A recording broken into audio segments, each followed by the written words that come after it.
สวัสดีวันนี้เนาะอยู่งานเพียงเจริญอยู่กับมิตู้กับหลานชายมันเกิดไอโอเว่นครบรอบ1 ปีหากระทรวงไข่เบิ่งเด้อมันมาแล้วแหน่เห็นกระแจบ่ได้มักไปคือกันไอ้นี่เห็นกระแจบ่ได้มักไปคือกันมาไม่ลุงไหมขับรถมาไปส่วนตู้ไปเที่ยวไป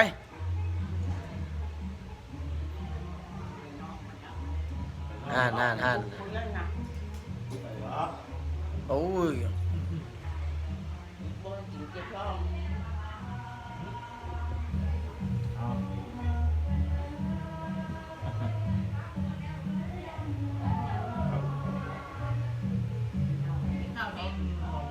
เต้นไว้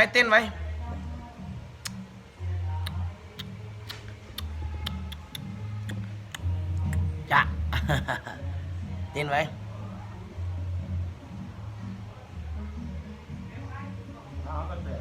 กระแจข้างหลังนะกระแจข้างหลังได้นะดูข้างหลังดูสิ อันนี้หลานชายเนาะวันเกิดเพิ่นมื้อแรงนะ Happy Birthday 15 ปีที่ใต้เฮาห่างแดนดินเต้นแล้วจงยินดูกัน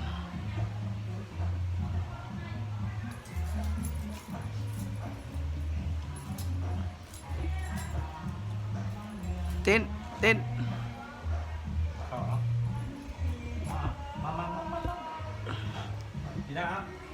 ได้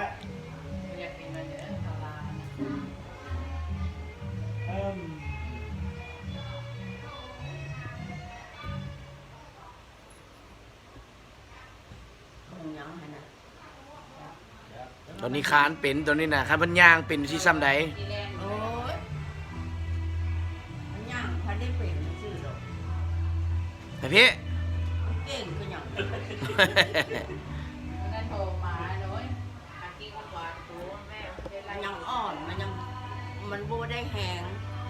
มันยังเมื่อยอยู่ แบบก่อยนะมันบ่ได้แหง อามิ ย่างกินจังไหนย่างกินจังไหนย่าง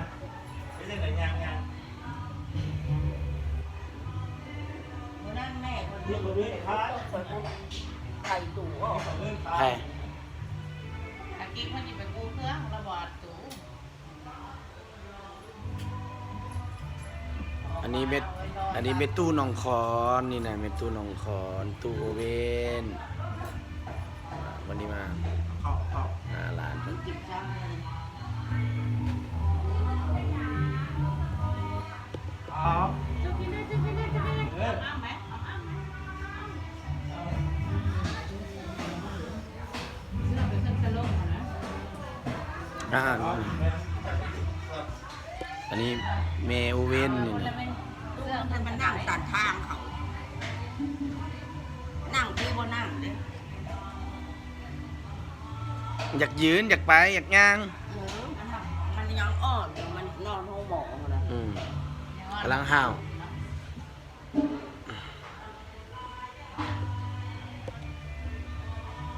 ยิ้มไปอาบน้ำไหมอาบน้ำไป ย่อยหมด ไปเดี๋ยว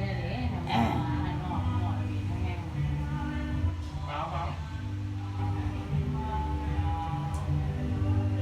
เขามาอยู่ในพี่นางเหินช่วยชี้หลังเจ็บแอวอะไรเราปลาเขาเอ็ดมาพี่นางนั่งในพี่นางนั่งยังไง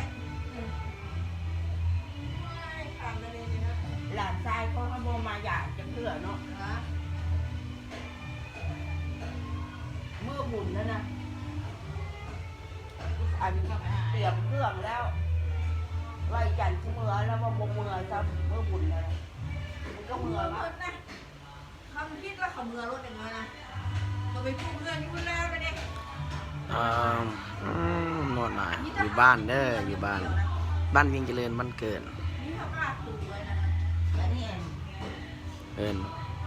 เต้นอีกแล้วเต้นอีกแล้ว ให้ฟัด เต้นอีกแล้ว อีกหมุน แล้วมันกลับบ้านดีเลยนะน้อยเหมือนไปเมื่อวานนี้ไปเขา โอ้ก็อุ่นเลยตายเลยเนาะ ตายไม่เลยดูนะ ตาย ได้ก็ดีแต่มันถอยบักอันนี้ เอา ให้ลูกสาวคนอ่ะ อ้าว ลูกจะคนจะว่า ตัวต่างกันเจ้าเลยเป็น ลูกสามคนเมียให้กันสามมาจะต่างประเทศ ยิ้ม แล้วแม่ถาม ยิ้ม ว่าพี่กาย เอาไม่ได้ลูกได้ย่างอย่างลูกมา น่า จ้า ไปสวรรค์แล้วเปล่าเมียน้อย อ่า ไปได้สหัสสามเลยไม่ใช่ อ่ะมาเอาประตูหนีบก้น ตายก็มา ประตูหนีบก้น ประตูหนีบก้นเอาดื้อนะ มาเมียก็มาหมดทุกคนเด้ อันนี้เจ้า เอาไปคานไปหาลุงเล่ไปไหม ได้ทานไหม มา คานไปไป ขับรถไป มันเข้าบ่อนั้นมุ่งหมดเลย ขับรถบื้นไหม บุญ ขับรถบื้นไหม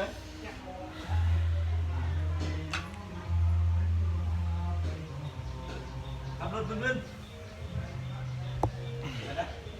เห็นไหม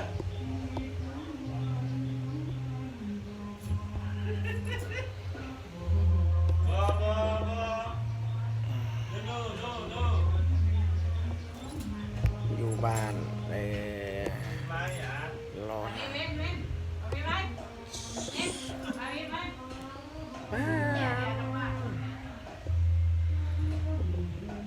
โต๊ะนี่ว่าเรากลัว สบายดีทุกคนสบายดี เขามีเครื่องเมื่อไหร่แล้วอยากมีเงินมานั่งมาทางเดียวมาสิ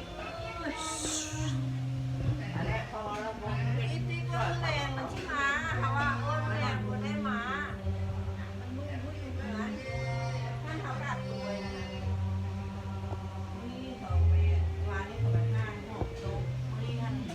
ตะป้านี่ตะป้าก็พูดเนี่ยนะ เมื่อวานนี่ห้องกระโต๊ะลูกเราก็เหมือนติ๊ก